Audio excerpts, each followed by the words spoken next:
Spurgeon here with RevZilla, and I'm currently in Turin, Italy, riding the new KTM 390 Duke on the rooftop of the old Fiat factory, getting to rip around with this motorcycle. Now, if you're not familiar with the old 390 Duke, I did a full ride review of that motorcycle, which is available on RevZilla's YouTube channel, so you can check that out. And the purpose of this video is we're going to break down the differences between the old bike and the new one and just hit on some of the major points. I'm going to go and take a few more laps with these guys here, and then we're going to head to the mountains. So I will check in with you once we get off of this roof.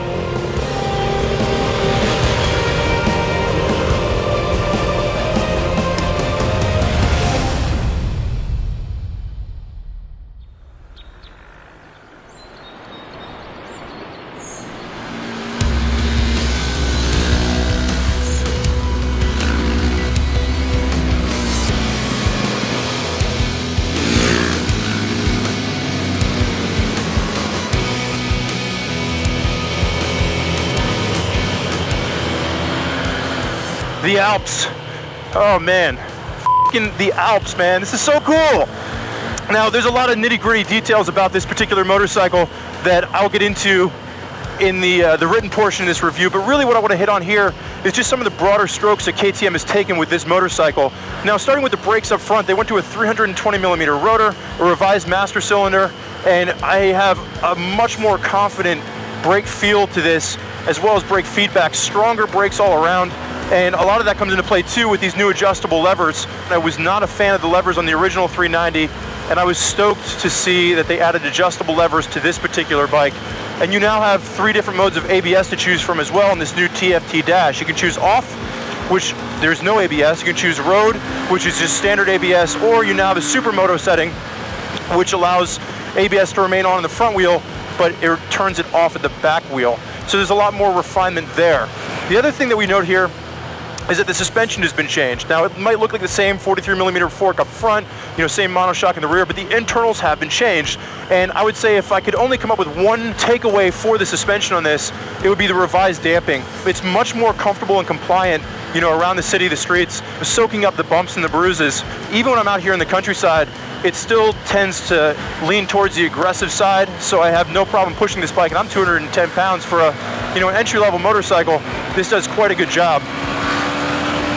Now, the only concern that I really have with the suspension is how close that rear monoshock is to the new exhaust header coming out the back of this, and I'm wondering if maybe that rear shock is going to overheat over time, but only time will tell with that particular concern. That new rear exhaust header is part of the Euro 4 compliance, and that's going to be part of what adds the additional weight to this bike. This bike's about 22 pounds heavier than its predecessor. The original Duke was around 306 pounds dry. This is now going to be tipping the scales around 328 pounds. Wet weight on this is probably going to be somewhere around 365, 370. This is still going to be a lightweight entry-level motorcycle considering what you're getting. And in addition to that heavier exhaust, you now have a steel tank which holds an extra half a gallon of fuel, so you do get a longer range out of the tank. And then up front, that LED headlight, the mounting system for that adds a bit of weight as well. And with that, LED headlight, that's part of what we're seeing here as far as the new redesign goes. You have to keep in mind that in America, we look at this as a beginner bike, right? But when you start looking at the world market, this is actually a bike that a lot of riders step up into. KTM had to walk a line. They had to create a bike that was going to be premium enough that somebody would want to step up into it, but also friendly enough that you get into this from the entry-level standpoint.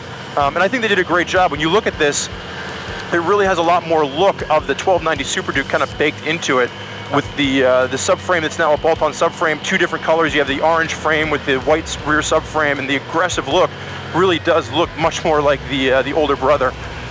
Changes to the engine, not so many. You're looking at an additional 2 pounds of torque, but horsepower stays the same. I think it's up to 27 foot-pounds of torque now as opposed to 25, and it hits a little bit lower in the rev range. So the torque actually comes on around 7,000 RPM. But really the main change that I've noticed is going to be with the fueling. It's now a throttle-by-wire system. And honestly, it's so much smoother than the old version. One of my biggest complaints with the 390 was how abrupt the fueling came on, very unsettling, and they've really worked it out for this particular bike. Now, the only other real change to note here is that the ergonomics have changed. It's a slightly higher seat height, now right at around 32.5 inches. I feel more comfortable on it, but I'm a taller rider. I'm at 6'3". Shorter riders, you're gonna have a farther reach to the ground at this point. You also have pegs that are now more rear set, further up, further back, and you feel like you're actually kind of set a little bit more aggressively on the bars, which is a stance that I particularly like.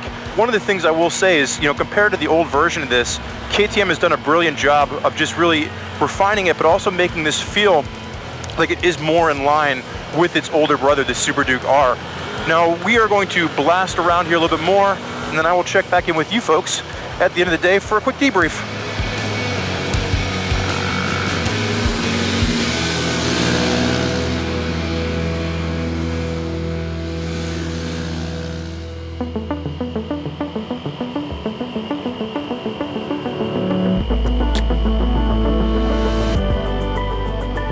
So my time here in Italy with the KTM 390 Duke has come to an end, and honestly, this is one of those first ride reviews where I wish I had more time. Great roads, great riders, and a fun little bike. Now, KTM has raised the price from around $5,000 up to around $5,300. And really, what do you get for that $300 increase in price? Well, you're getting better brakes, better suspension, a TFT dash, revised fueling, and you're getting a bike that arguably looks better than its predecessor. So in my mind, that's worth the $300 upgrade. Now, I do have some concerns. That rear shock is sitting right against that rear exhaust. And the other concern that I have for this is for shorter riders. They've raised that seat height. So if you do have a shorter inseam, this isn't gonna give you that same confident reach to the ground as you had with the previous version. But for me, I enjoyed everything that KTM has changed about this bike. They addressed a lot of the issues that I really had with its predecessor. Now, there's so many little details that I simply didn't have time to hit in this first ride review, so make sure you head over to Common Tread and read my first ride review write-up of the 390 Duke. And as always, make sure you subscribe to us on YouTube so you can keep up with all the content we have rolling out at RevZilla.com. From first rides like this one to full bike reviews to product reviews, we've got you covered for all your motorcycle content needs. Now, as for me, I gotta get these bikes back to KTM and catch a flight back to the States. I want to thank you for joining me today for this first ride review of the KTM 390 Duke. I'm Spurge. Enjoy the ride.